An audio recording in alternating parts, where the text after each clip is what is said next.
Hi friends, welcome to movie updates and reviews. మీకు వస్తుంది devil braid movie review తీసుకొచ్చాను guys. ఇది ఒక హాలీవుడ్ మూవీ గైస్. మూవీ చూడడం జరిగింది. మూవీ ఎలా ఉందో ఈ రివ్యూ తీసుకున్నాం గైస్. చూడడానికి వెళ్తే హస్బెండ్ అండ్ వైఫ్ అయితే ఉంటారు గైస్.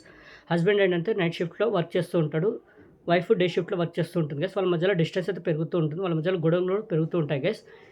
అయితే వన్ ఫైన్ డే హీరోయిన్కి డ్రీమ్స్ లాగా కొన్ని వస్తూ ఉంటాయి. ఏంటంటే తనకి ఎవరో ఫిజికల్గా దగ్గర అవుతున్నట్టు, తను ఎవరో టచ్ చేస్తున్నట్టు, తన్ని ఎవరో ఫిజికల్గా తన దగ్గరకు వస్తున్నట్టయితే తనకైతే డ్రీమ్స్ వస్తున్నట్టు తను అనుకుంటుంది. బట్ అది రియల్గా జరుగుతూ ఉంటుంది తనకి. తన డ్రీమ్ అయితే అని అనుకుంటుంటుంది. అయితే ఇంకోవైపు తన భర్తకు కూడా బ్యాడ్ డ్రీమ్ అయితే వస్తుంది గైస్. తన భర్త కూడా భయంతో, అంటే వైఫ్కి అయితే చెప్పడు, తను కూడా భర్తకి ఇలాంటి డ్రీమ్స్ వస్తున్నాయైతే చెప్పదు. బట్ రియల్గా జరుగుతుంది, తను ఫేస్ చేస్తూ ఉంటుంది తను. బట్ తన డ్రీమ్ అయితే అని అనుకుంటుంది, తన భర్తకి అయితే చెప్పదు. ఇలా స్టోరీ స్టార్ట్ అవుతుంది. వన్ ఫైన్ డే తను ప్రెగ్నెంట్ ఉందని అయితే తెలుస్తుంది గైస్ భర్తకి. అయితే భర్త హాస్పిటల్ తీసుకెళ్ళి టెస్ట్ అయితే చేపిస్తాడు. డాక్టర్ ఏమంటారంటే తన కడుపులో బేబీ అయితే లేదని అయితే చెప్తారు గైస్. ప్రెగ్నెంట్ లేదు తన వైఫ్ అని అయితే చెప్తారు గైస్. బట్ తను ఫీల్ అవుతూ ఉంటుంది, తన స్టమక్ కూడా పెరుగుతూ ఉంటుంది, తను ఫీల్ అవుతూ ఉంటుంది తన కడుపులో బేబీ ఉందని తనైతే ఫీల్ అవుతూ ఉంటుంది గైస్. అయితే భర్తకి ఏం అర్థం కాదు.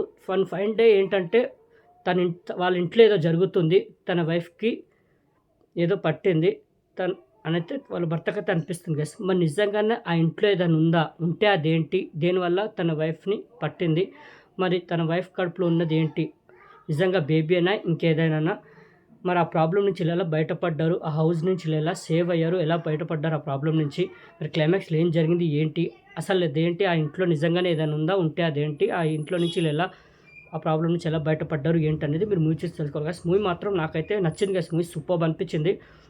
సూపర్బ్ అనిపించింది. ఏంటంటే ఎప్పుడైతే తను ప్రెగ్నెంట్ అని అయితే తెలుస్తుందో, తను తన కడుపులో బేబీ ఉందని తనైతే ఎప్పటి నుంచి అయితే ఫీల్ అవుతుందో, అక్కడి నుంచి మూవీ నెక్స్ట్ లెవెల్కి వెళ్ళిపోతుంది. సూపర్గా ఉంటుంది, అసలు ఎంగేజింగ్గా థ్రిల్లింగ్గా వెళ్తుంటుంది. పర్ఫార్మెన్స్ కూడా వాళ్ళ అలాగే ఉంటాయి, ఎక్కడ డిసప్పాయింట్ చేయలేదు మూవీ మాత్రం. ఫస్ట్ నుంచే ఎంగేజింగ్గా థ్రిల్లింగ్గా వెళ్తూ ఉంటుంది. మనకి హారర్ ఫీల్ అయితే సూపర్గా వస్తుంది. సూపర్గా అనిపిస్తుంది. హారర్ ఫీల్ కూడా అలాగే తీసుకెళ్తూ ఉంటారు మూవీని. ఏంటంటే బ్లడ్ కూడా ఎక్కువ ఉంది మూవీలో. బ్లడ్ పడని వాళ్ళైతే ఈ మూవీకి దూరంగా ఉండండి గైస్. హారర్ పడని వాళ్ళు కూడా ఈ మూవీకి దూరంగా ఉండండి. హారర్ అయితే సూపర్గా అనిపిస్తుంది, హారర్ ఫీల్ అయితే సూపర్గా ఉంటుంది. ఇంకోటి ఫ్యామిలీని అవాయిడ్ చేయండి గైస్. ఏంటంటే ఈ మూవీలో న్యూడ్ సీన్స్ అయితే ఉంటాయి, ఫ్యామిలీని అయితే అవాయిడ్ చేయండి. ఓకే, సింగిల్గా వాచ్ చేయండి, ఫ్యామిలీని అవాయిడ్ చేయండి, మెయిన్ ఫ్రెండ్స్తో వాచ్ చేయండి, ఎంజాయ్ చేస్తారు. ఇంకోటి ఏంటంటే హారర్ భయపడే వాళ్ళు ఈ మూవీ నుంచి దూరంగా ఉండండి. ఇంకా బ్లడ్ పడని వాళ్ళు కూడా ఈ మూవీ నుంచి దూరంగా ఉండండి. మెయిన్లీ కొన్ని సీన్స్ అయితే ఉంటాయి గైస్, వెరీ బ్రూటల్గా ఉంటాయి. అసలు చూస్తే మనకైతే స్కేరీగా హారర్ ఫీల్ తోటైతే వస్తుంది. ఆ బ్లడ్ కూడా అలాగే, అంటే బ్లడ్ సీన్స్ ఏవైతే ఉంటాయో అవి కూడా చాలా బ్రూటల్గా ఉంటాయి. ఆ హారర్ ఫీల్ కూడా తీసుకెళ్లే విధానం కూడా సూపర్గా అనిపిస్తుంది, ఎంగేజింగ్గా థ్రిల్లింగ్గా వెళ్తుంటుంది. క్లైమాక్స్ వచ్చేసరికి ఆ పర్ఫార్మెన్స్ హీరోయిన్ ఏదైతే ఇచ్చిందో సూపర్గా అనిపిస్తుంది. ఇలాంటి జానర్స్ ఇంతకుముందు వచ్చాయి, ఇలాంటి హారర్ జానర్ మూవీస్. బట్ ఇది కొద్దిగా డిఫరెంట్ వేలో అయితే నాకైతే అనిపించింది guys. Out of the box కొద్దిగా డిఫరెంట్గా అనిపించింది మూవీ. మీరు చూస్తే మీకు అర్థమవుతుంది, నేను స్పాయిలర్ చేయాలనుకుంటే అవుట్ ఆఫ్ ద బాక్స్ కొద్దిగా డిఫరెంట్గా అనిపించింది మూవీ. తీసుకెళ్లే విధానం కూడా అలాగే ఉంది. ఎక్కడ మనకి బోర్ అయితే ఫీల్ చేయదు. రన్ టైం తక్కువ ఉండడం వల్ల మూవీ మాత్రం మనం ఎక్కడ బోర్ ఫీల్ అవ్వం, ఎక్కడ ల్యాగ్ అని లేనట్టయితే అనిపిస్తుంది. మెయిన్లీ పర్ఫార్మెన్స్లు హస్బెండ్ అండ్ వైఫ్గా చేసిన వాళ్ళిద్దరు సూపర్గా చేస్తారు. మిగతా ఆర్టిస్టుల పర్ఫార్మెన్స్లు బాగున్నాయి. ఏదైతే హారర్ ఫీల్ వాళ్ళు ఎంచుకున్నారో, హారర్ జోనర్ ఏదైతే ఎంచుకున్నారో ఆ హారర్ కూడా ఎక్కడ తగ్గలేదు. వాళ్ళైతే ఎక్కడ కాంప్రమైజ్ కాకుండా హారర్ ఫీల్ని అలాగే మెయింటైన్ చేసుకుంటూ వెళ్ళారు. ఏదైతే ఆ స్టోరీ ఇంపాక్ట్ ఏదైతే ఉందో అది కూడా సూపర్గా అనిపించింది. ఎండింగ్ కూడా ఇంకో పార్ట్ ఉన్నట్టయితే ఎండ్ అయితే చేశారు.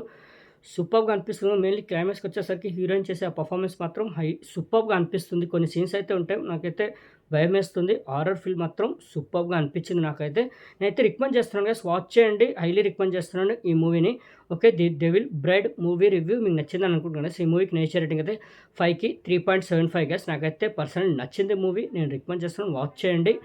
Okay, the devil braid movie review మీకు నచ్చిందని అనుకుంటున్నాను గైస్. మరిన్ని మూవీ అప్డేట్స్ అండ్ రివ్యూస్ కోసం please like and subscribe movie updates and reviews guys. Thank you.